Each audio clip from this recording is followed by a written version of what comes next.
Buenas tardes con todos. Dobro parlavat всем выпускников, уважаемые друзья.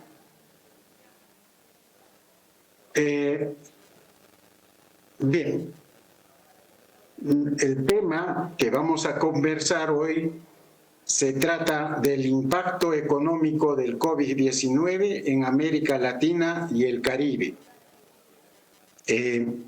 Bien, básicamente vamos a dar un informe estadístico de lo que ha sido el COVID antes y después, ¿no?, de la pandemia, con datos estadísticos de la CEPAL y del Fondo Monetario Internacional. Bien, es imposible pensar los comienzos de los años 20 del siglo XXI que se pueda prescindir de la pandemia del coronavirus que divide la historia universal y la peruana en un antes y un después. El contexto de Latinoamérica a la llegada de la pandemia del COVID-19 fue de incredulidad y sensacionalismo, sin asumir que en cualquier momento llegaría su turno, al igual que los primeros países infectados por el COVID-19, es decir, China y Europa. A la llegada del virus a nuestro subcontinente, América Latina se encontraba casi paralizada, con uno de los crecimientos más bajos en mucho tiempo.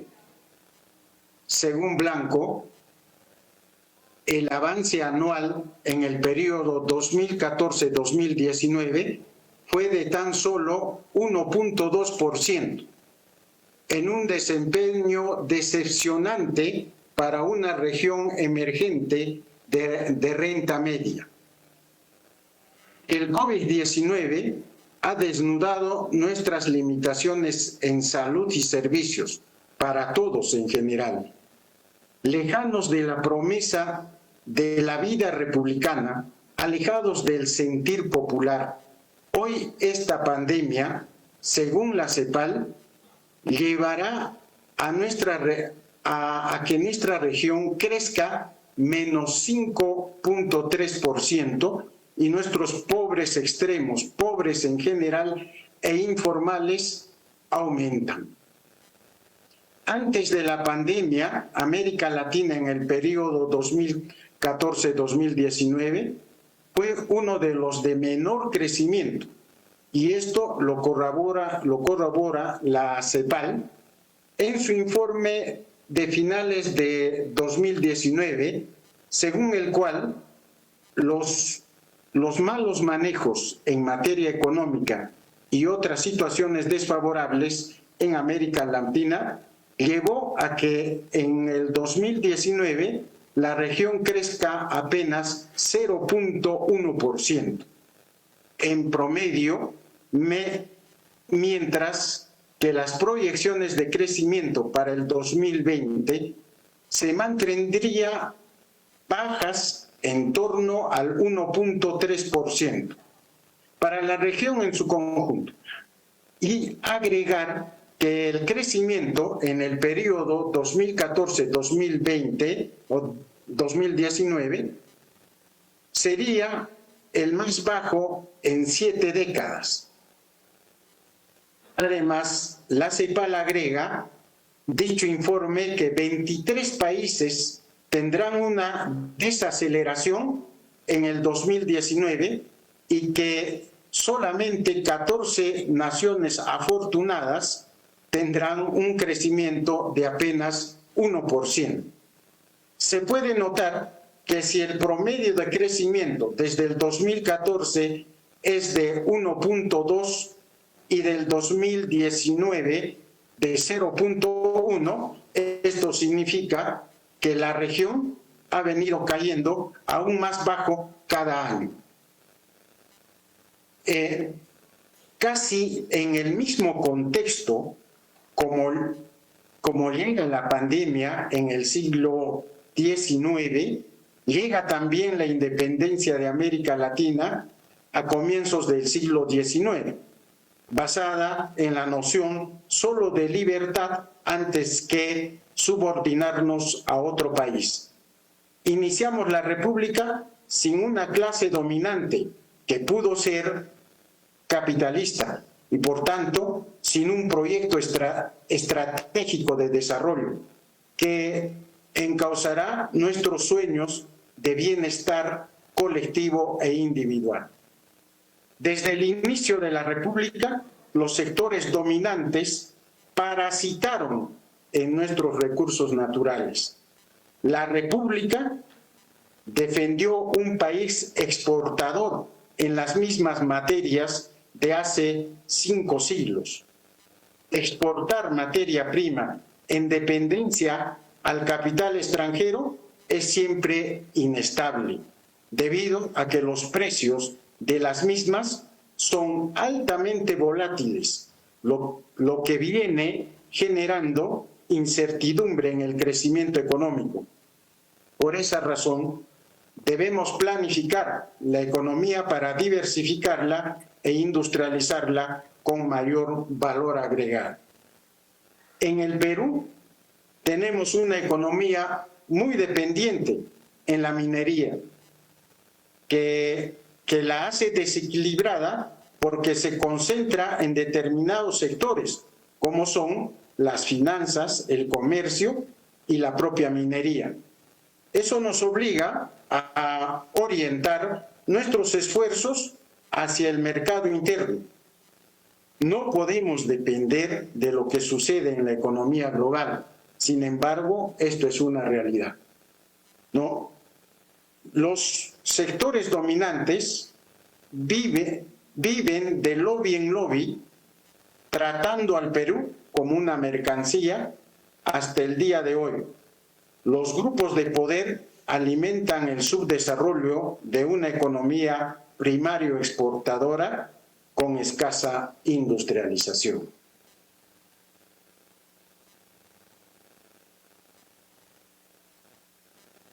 Ya. Bien.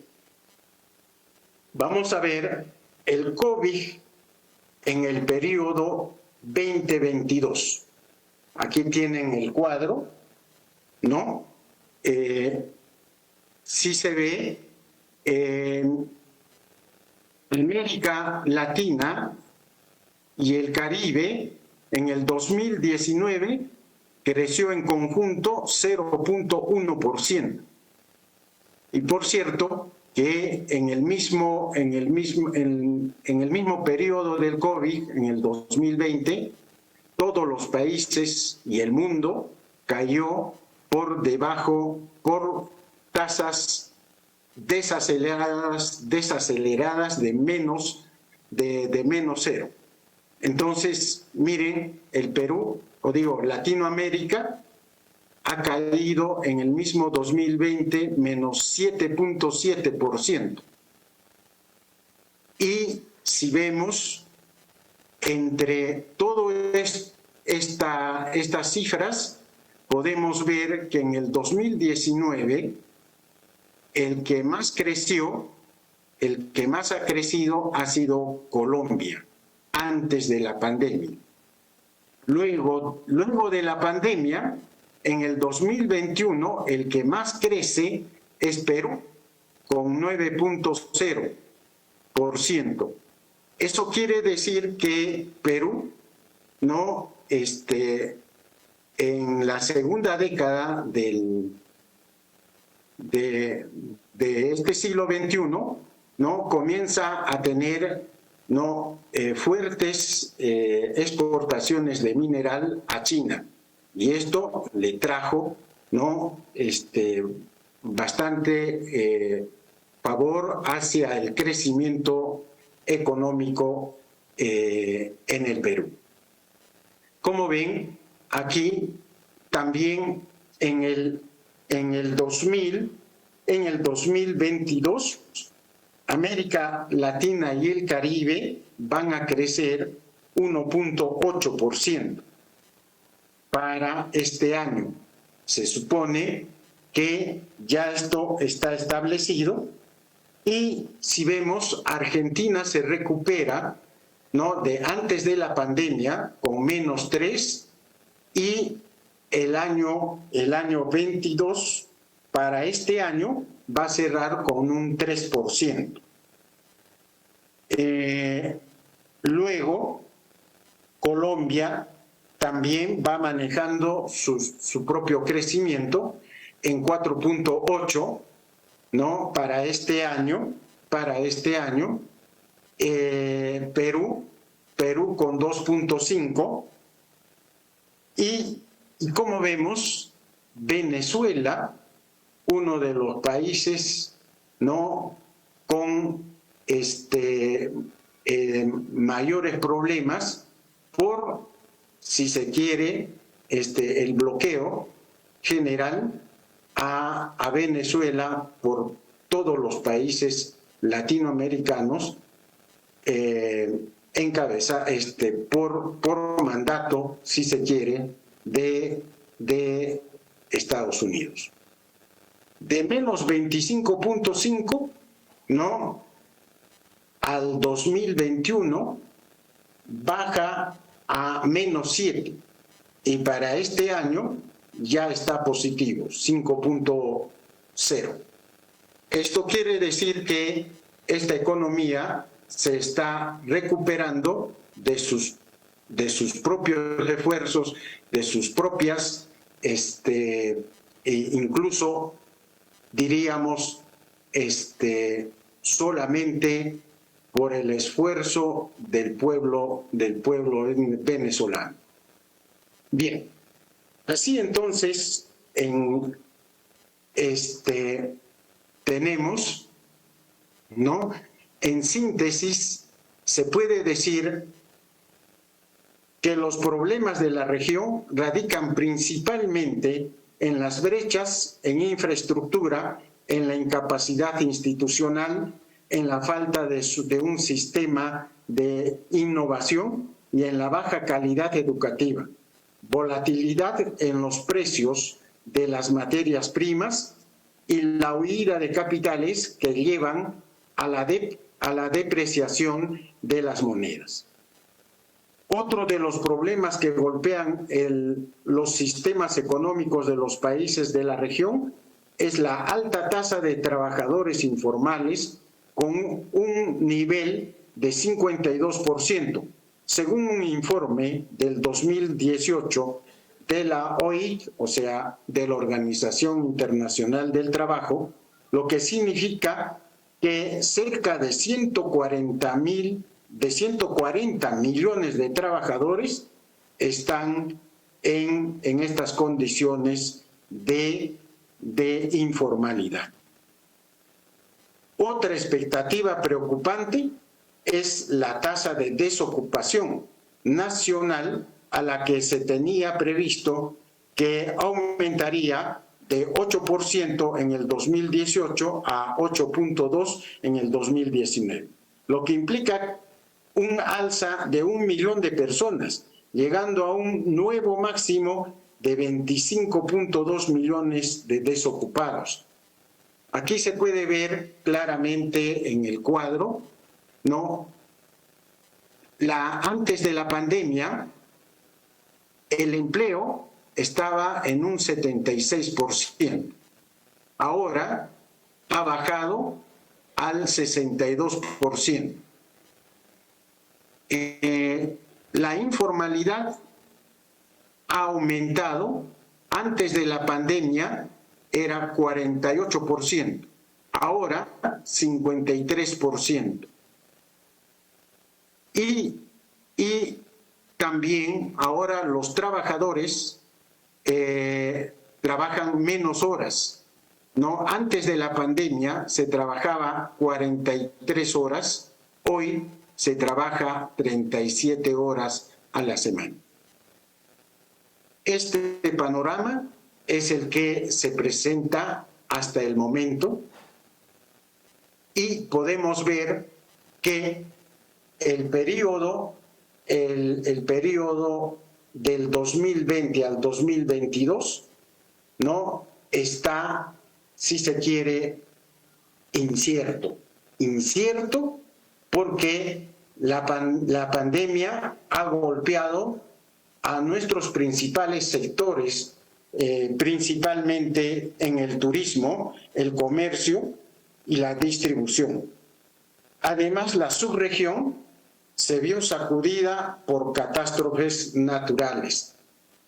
El COVID-19 no puede ser más delicada. Entre los 10 países con mayor número de muertes por coronavirus, hay cuatro latinoamericanos: Brasil, México, Perú y Colombia. Entre los cuatro suman más de 1 millón de muertes de las 3.898.000 registradas a nivel mundial desde que se declaró la pandemia en marzo del 2020. Brasil es el país más afectado, con cerca de 18 millones de contagiados hasta la fecha y con 504.800 muertes en su registro. La pandemia genera la recesión más grande que ha sufrido la región, con una contracción estimada de menos 5.3% en el 2020. Un desplome del comercio en menos 15% y aumentos en el desempleo, pobreza y desigualdad.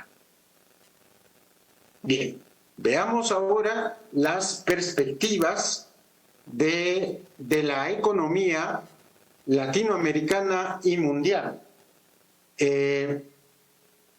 Podemos ver estas perspectivas para el momento actual inciden notablemente en, primero, la crisis del costo de vida.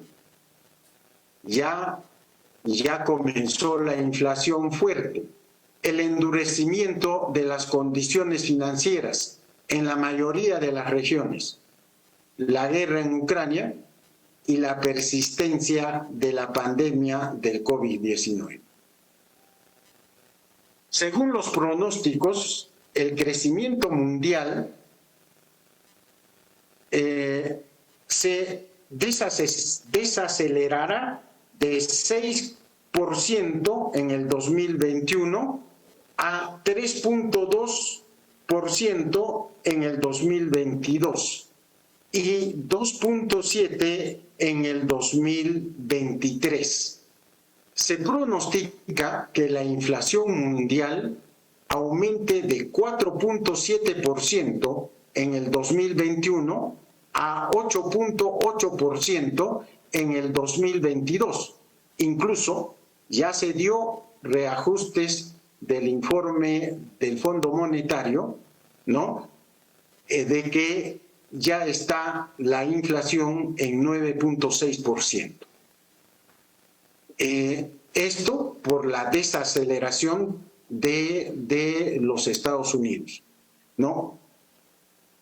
Miren, luego va a descender a 6.5% en el 2003 y 4.1% en el 2004.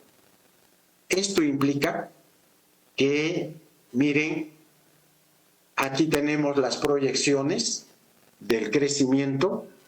La economía mundial, ¿no?, en el 2021 ha decrecido de 6 a 3.2 y para el 2023 a 2.7. Significa que el siguiente año es un año con mucha necesidad.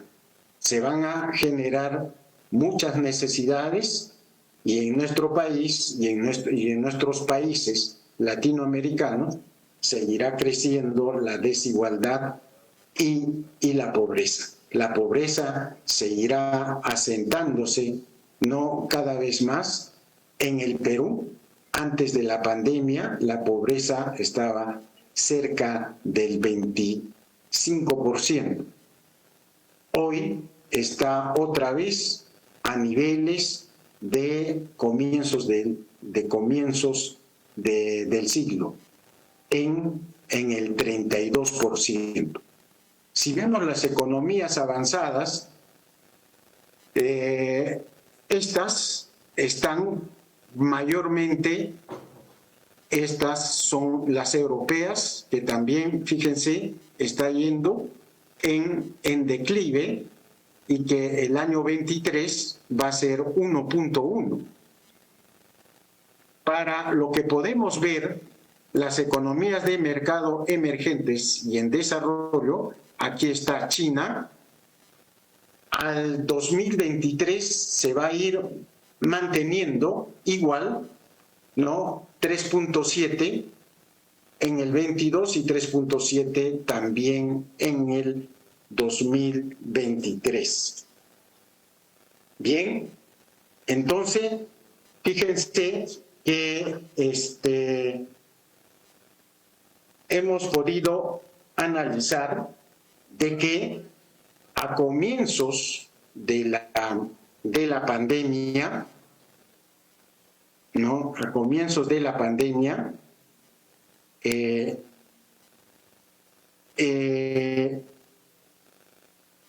escenario era bastante dramático.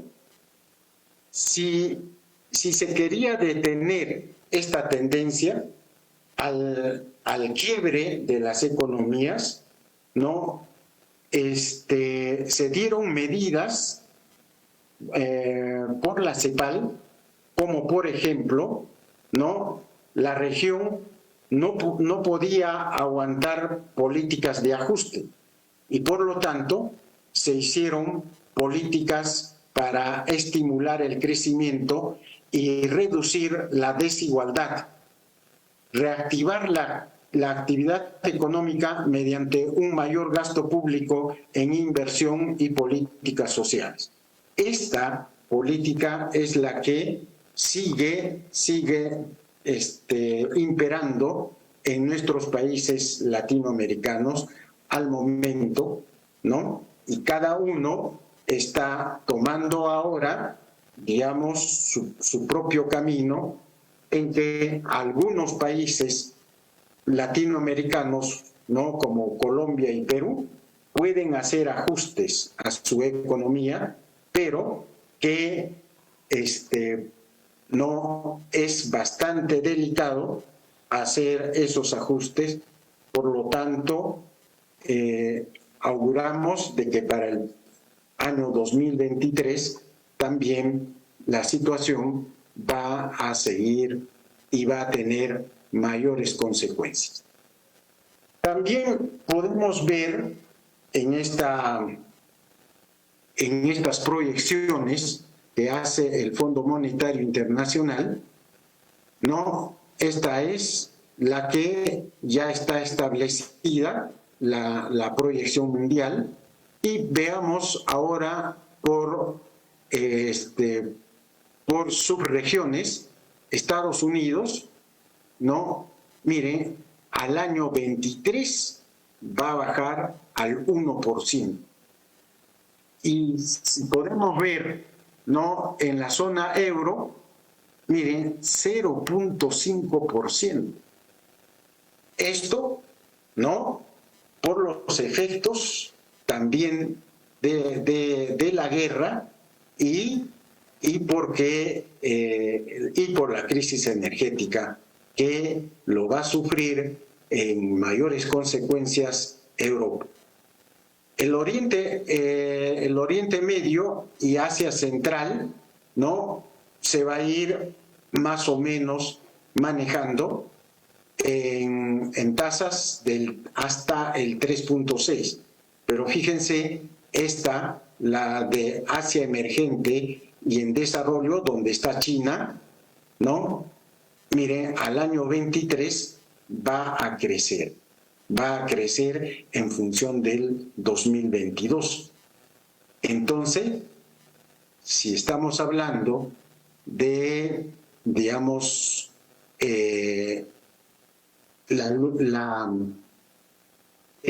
contraposición económica que tiene China y Estados Unidos. Estados Unidos está con tendencia a la baja y China está recuperándose y con tendencia a seguir creciendo.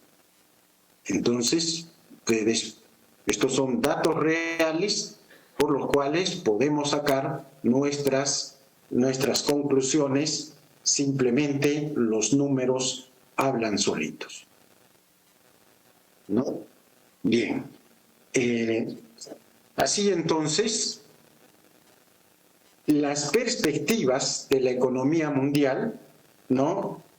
Está experimentando una desaceleración generalizada y más acentuada de lo previsto, con la inflación más alta registrada en varios decenios. La crisis del costo de vida, el endurecimiento de las condiciones financieras en la mayoría de las regiones, la guerra Rusia-Ucrania y la persistencia de la pandemia del COVID-19 inciden notablemente en las perspectivas. Según los pronósticos, el crecimiento mundial se desacelerará, como ven, del 6% en el 2021 a 3.2% en el 2022 y de 2.7% en el 2023. Bien. El Fondo Monetario pronostica que las principales economías avanzadas tendrán un pobre desempeño. Para Estados Unidos pronostica un crecimiento de 1.6% este año a menos 0.7 puntos porcentuales, por debajo de lo previsto en julio, y 1.0% el próximo año, por el endurecimiento de las condiciones financieras. Para la eurozona, el pronóstico fue revisado al alza a 3.1% para este año, pero a la baja a 0.5% para el 2023. Bien, respecto a...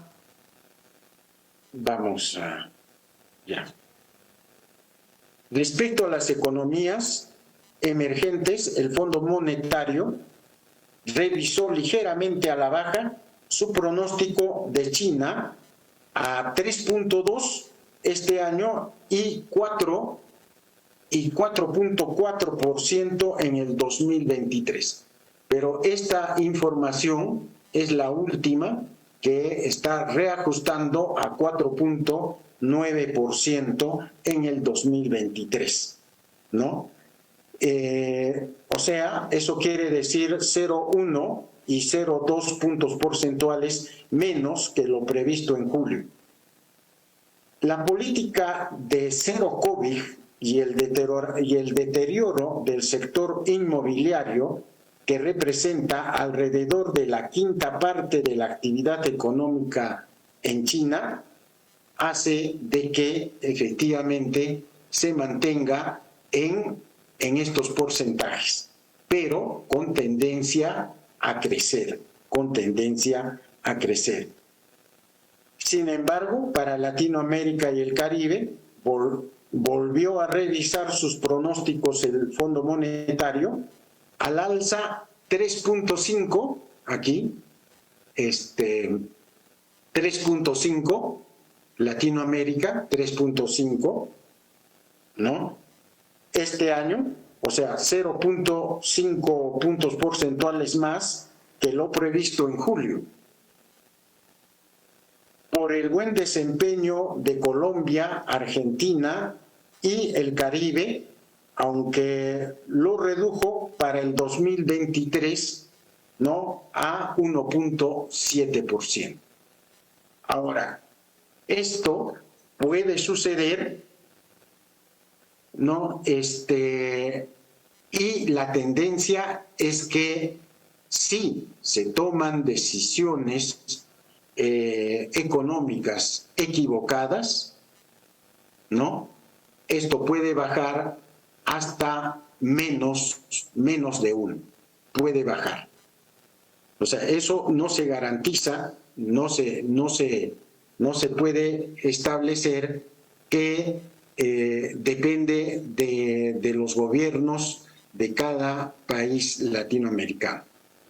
Bien, entonces estas tendencias los podemos resumir, ¿no? Que la política debe ser firme en su lucha contra la inflación. Asimismo, se advierte que los riesgos de registrar un menor crecimiento siguen siendo elevados. Así tenemos errores de política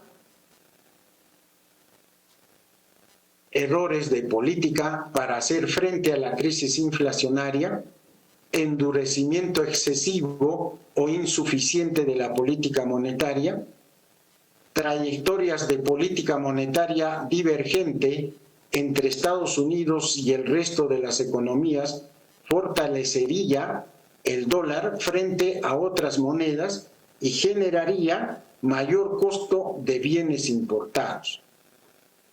La prolongación de las presiones inflacionarias por la crisis energética y alimentaria erosionaría la credibilidad de los bancos centrales y desanclararía las expectativas de inflación. Sobre endeudamiento generalizado en mercados emergentes vulnerables por mayor fortaleza de las monedas,